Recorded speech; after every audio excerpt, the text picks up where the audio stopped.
జీవితం అంటే ఆట, దాన్ని ఆటగానే భావించాలి. ఆట నాకు ఒకసారి గెలుస్తాం, ఒకసారి ఓడిపోతాం, కానీ మనం ఎప్పుడూ గెలవాలని కోరుకుంటాం. అందుకే ఏడుస్తూ కూర్చుంటాం. ఓడిపోవడాన్ని కూడా ఆస్వాదించగలగాలి. ఏం మూవ్ చేస్తూ ఎందుకు చెయ్యి చెయ్యి చెయ్యి చెయ్యి నువ్వు ఏం చేయాలో చెయ్యి. నాకేం తెలుసు ఏ అలా కాదు, చెయ్యి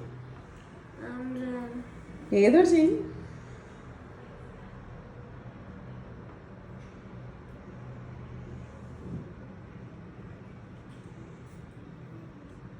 Two steps more.